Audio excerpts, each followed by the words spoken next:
Allah Subhanahu wa taala. Itulah yang selama sidang di Pengadilan Negeri Jakarta Timur selalu saya sampaikan. Ya, jadi apapun yang terjadi itu semua adalah kehendak Allah, ya, dan memang dari sejak awal juga ketika kemudian tanggal 22 Juni 2026 pelimpahan berkas perkara saya sudah dilimpahkan dari Polda Metro Jaya ke Kejaksaan Negeri Jakarta Selatan, dan kemudian sudah disampaikan juga tentang jadwal sidang yang sudah kami jalankan selama 4 kali dan kemudian menghasilkan amar putusan, di mana pada amar putusan itu kami dinyatakan bebas demi hukum.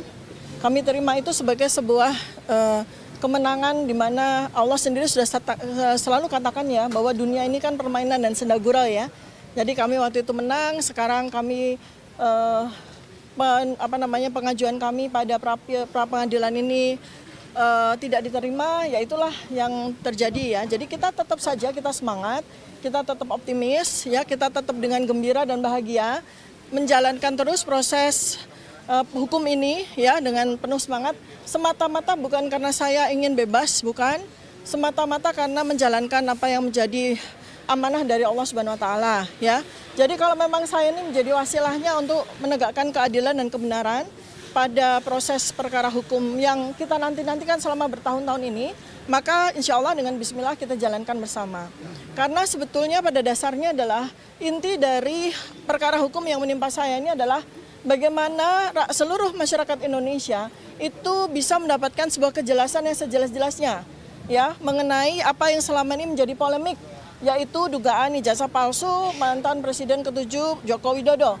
Dan ketika kemudian sidang pokok perkara ini bisa kita jalankan, ini adalah sebuah kesempatan bagi kita. Tapi sekali lagi saya katakan berkali-kali dalam 470 hari ini ya, bahwa kami sudah melakukan penelitian terhadap 709 dokumen ya, malah ditambah ya, ada beberapa tambahan dokumen lagi, 712 dokumen tepatnya. Dan yang sudah diperiksa itu ada 148 saksi, itu sudah kami teliti dengan sangat seksama. Dan dengan senang hati nanti kami sampaikan ya bersama dengan kesaksian para saksi, ada charge maupun para ahli ya di persidangan, andai kata memang sidang pokok perkara harus kami jalankan. Tapi untuk diketahui ya bahwa pada minggu ini ya tanggal 18 Agustus 2026 kami juga sudah mengajukan pra peradilan yang kedua ya. Kami sudah siapkan karena ada 2 pasal selundupan yang berkali-kali kami sampaikan ya. Pasal selundupan yang sangat tidak ada relevansinya sama sekali dengan kasus saya, tetapi memang semata-mata merupakan sebuah niat jahat ya, niat tidak baik dari pelapor untuk menghukum saya seberat-beratnya atas pasal 8 dan dengan hukuman 8 tahun dan 12 tahun ya, pasal 32 35. Dan kami dari kesimpulan yang kami dapatkan ya oleh jaksa penuntut umum ya, kami mendapatkan tambahan ya yang dalam ini menjadi tesis ya, bahwa ternyata betul-betul pasal 32 35 itu betul-betul dilakukan overcharging ya, betul-betul dilakukan dengan niat yang tidak baik ya. Malah kemudian barang bukti yang dibebankan kepada saya terkait dengan pasal 32 35 Undang-Undang ITE itu betul-betul tidak relevan. Nanti saya tidak akan spill sekarang ya, tapi nanti kita akan lihat bersama-sama. Ini menjadi sebuah pelajaran bersama buat kita, dan saya selalu katakan ya bahwa apabila pada saat putusan selesai diterima, saya mengucapkan alhamdulillah. Tetapi jika putusan selesai pada saat itu tidak diterima dan kemudian sidang maju pada pokok perkara, saya mengucapkan Bismillahirrahmanirrahim. Ya, selanjutnya akan disampaikan oleh para lawyer saya. Oke, terima kasih rekan-rekan jurnalis yang saya hormati. Tadi kalau kita mendengarkan putusan pra peradilan pada hari ini, sebetulnya kita bukannya dikalahkan, hanya secara teknis ini kami lebih dulu pelimpahan daripada terjadinya pendaftaran. Jadi hanya masalah waktu saja.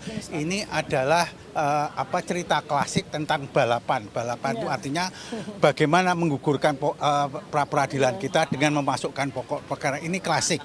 Dari dulu memang penuntut umum selalu ingin menggugurkan pra peradilan dengan cara memasukkan pengadilan, dan sepertinya ya kurang lengkap, sepertinya juga tidak dipedomani adanya SEMA nomor 3 tahun 2026 yang barusan. Memang ini perintah kepada hakim ya, cuman pedoman bagi hakim-hakim di lingkungan Mahkamah Agung ya. Tapi SEMA itu mengatakan bahwa apabila pra peradilan ini bukan soal pelimpahan perkara sebetulnya. Yang seharusnya ditinjau itu adalah tentang pemeriksaan pokok perkara.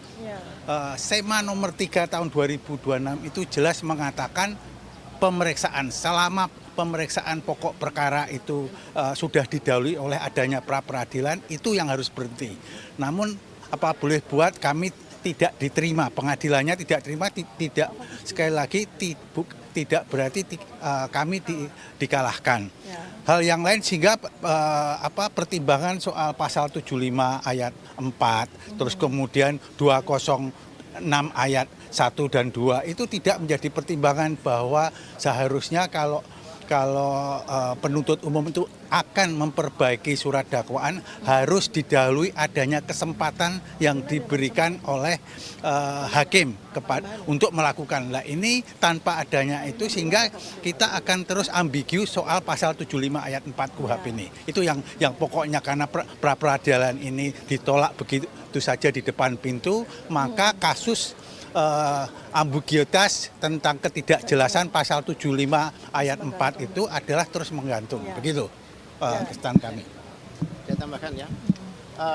Ya, tadi hakim juga merujuk ke SEMA yang baru tanggal 8. Iya.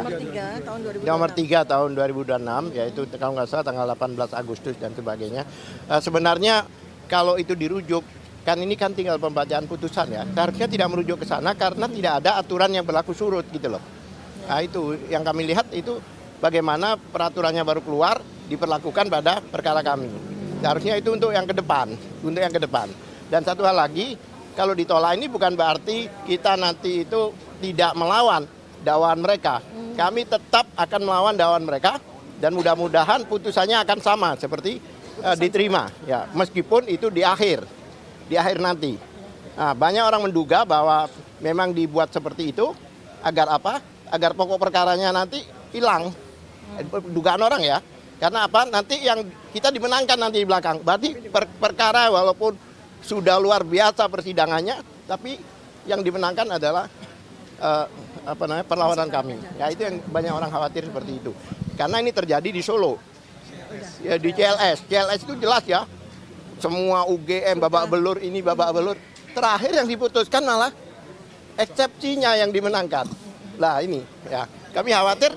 Jadi jangan dianggap kami tidak melawan, kami melawan. Tapi kalau akhirnya nanti eksepsi itu yang digunakan kami dimenangkan sehingga perkara ini jadi zong. Ini yang kami khawatir.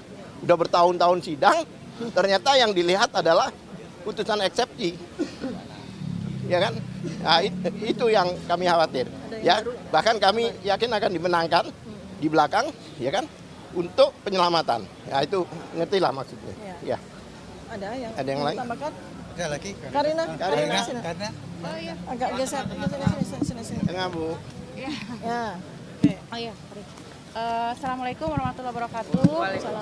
Kami ucapkan terima kasih untuk Pengadilan Negeri Jakarta Selatan, juga awak media dan juga masyarakat yang sudah hadir mengikuti jalannya proses persidangan ini. Jadi sejujurnya kami sangat menghormati putusan daripada hakim pra peradilan dan perlu kami tegaskan juga kepada masyarakat Indonesia bahwa pra peradilan kami dinyatakan NO itu bukan berarti kami kalah, juga tidak berarti membenarkan prosedur yang dilakukan oleh kejaksaan. NO ini hanya saja bahwa permohonan kami tidak diperiksa itu saja dan ini akan berlanjut lagi. Oleh karena itu janganlah kita bangun narasi-narasi di luar sana yang seolah-olah tuh melalui putusan ini itu menyatakan bahwa seluruh proses terhadap Dr. Tifa ini gugur gitu. Terhadap Dr. Tifa sah dan seluruh keberatan kami gugur. Mohon maaf, itu dua hal yang berbeda ya. Jadi bagi kami itu pra peradilan ini hanyalah pembelaan secara maksimal. Jadi kami tidak meminta Dr. Tifa ini diistimewakan atau dibebaskan, tidak. Kami hanya meminta proses hukum yang fair, yang transparan dan adil, itu saja. Jadi hari ini bukan akhir dari perjuangan kami, melainkan hari ini satu pintu pra peradilan telah selesai, tapi pengujian terhadap perkara ini belum selesai. Jadi kembali lagi ke Pak Kati dan Bu Tifa. Terima kasih. Terima kasih Bu Karina. Jadi saya tambahkan sekali lagi ya bahwa supaya seluruh media dan masyarakat Indonesia memahami betul ya langkah-langkah yang dilakukan oleh saya dan tim pembela Dr. Tifa ya, tim advokat saya, bahwa memang dari awal kami sudah mempersiapkan untuk sidang pokok perkara. Tapi mengapa kami kemudian mengajukan pra peradilan? Karena memang ada sesuatu yang dibelotkan ya. Sekali lagi ada sesuatu prosedur hukum yang dibelotkan ya, karena jelas amar putusan tidak ada pada pasal 75 ayat 4, tapi ternyata ada. Dan kalau teman-teman memperhatikan dengan seksama, hakim ketika memutuskan bahwa pengajuan pra peradilan kami itu tidak diterima, itu bukan dari sisi itunya, tetapi dari sisi administratifnya. Kami dinyatakan terlambat, itu aja. Jadi bukan pada sisi kami ingin membenarkan itu. Maka sekali lagi perjuangan saya ini bukan soal perjuangan saya pribadi, tapi perjuangan menegakkan keadilan dan kebenaran. Karena bagi kami pasal 75 ayat 4 yang digunakan itu yang tidak sesuai dengan amar putusan itu menggantung dan perlu sekali ada peninjauan dari sisi hukum. Karena itu maka kami akan bergerak untuk melakukan judicial review pada MK terkait dengan penerapan pasal 75 ayat 4 yang menggantung. Dan kemudian juga bagaimana nanti seperti yang tadi disampaikan Pak Al-Katiri, kekhawatiran beliau, kekhawatiran kami semua ya, bahwa kalau melihat dari surat dakwaan itu jelas ditolak ya, surat dakwaan yang di sidang pokok perkara di di PN Jakarta Timur ya, itu sudah ditolak. Artinya kalau mereka akan memperbaikinya lalu kemudian mengajukan lagi pada sidang, maka yang menjadi prediksi bagi kami bahwa sidang akan berlangsung. Sidang akan berlangsung ya, pertama pada sidang yang pertama adalah pembacaan surat dakwaan yang sudah diperbaiki oleh JPU. Lalu kemudian pada minggu kedua kami diberikan hak perlawanan. Tetapi pada minggu ketiga tidak seperti pada sidang yang lalu. Hakim memutuskan menerima atau menolak, tetapi nanti keputusan itu di akhir sekali. Ketika sidang pokok perkara berjalan, yang ya kalau melihat dari 148 saksi, ada 712 dokumen, itu akan makan waktu kurang lebih 3 tahun. Jadi posisi saya akan menggantung sebagai terdakwa selama 3 tahun untuk akhirnya dimenangkan gitu loh. Ya, seperti itu. Kejadiannya seperti itu. Kenapa? Karena materi dari surat dakwaan itu sama, malah kurang 10 halaman. Jadi surat dakwaan pertama di mana ditolak, dinyatakan bebas demi hukum, batal demi hukum itu 57 halaman. Tapi ketika kemudian mereka perbaiki itu hanya tinggal 46 halaman. Jadi kita sudah bisa memprediksi bahwa nanti surat dakwaan itu pun akan ditolak. Tapi ditolaknya bukan pada minggu ketiga atau pada sidang ketiga, tapi nanti akhir. Bayangkan, akan terjadi sebuah penyanderaan saya sebagai terdakwa selama bertahun-tahun, akhirnya dimenangkan coba. Nah itu juga materi kedua yang nanti akan kami judicial review-kan pada MK. Ya, jadi kita akan terus berjalan secara paralel demi untuk tegaknya keadilan dan kebenaran di bumi Indonesia tercinta ini. Ya, jadi itu perjuangan bukan karena kami ingin mengulur-ngulur. Jadi intinya ketika pra peradilan kami ditolak karena persoalan administratif, ya sudah. Kami mengajukan pra peradilan kami yang kedua karena ada pasal selundupan 3235 yang harus diuji terlebih dahulu sebelum sidang pokok perkara. Ya, kalau kemudian dinyatakan diterima, alhamdulillah, artinya 3235 tidak relevan untuk di pokok peradilan kan. Tetapi kalau kemudian ditolak, ya sudah kita akan maju, kita akan kita fight, akan kita pertarungkan akan kita melawan, akan kita terus melakukan perlawanan di sidang pokok perkara.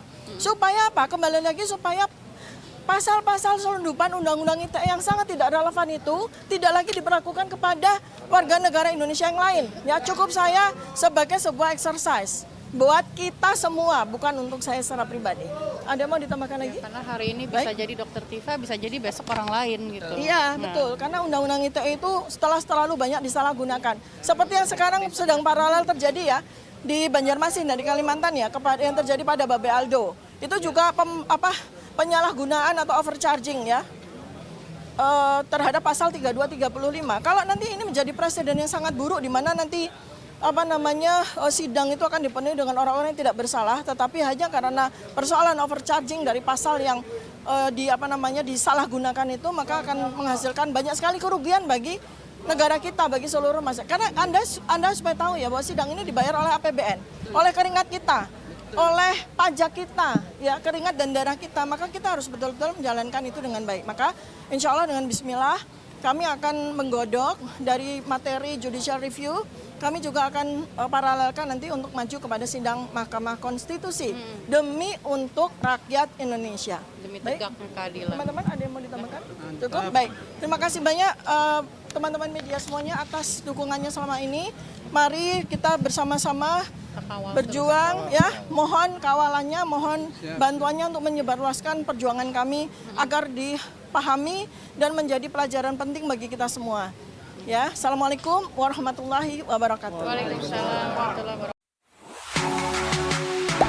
Gak sempat baca? Dengerin aja. Klik icon text to speech, gak pakai ribet di okezone.com.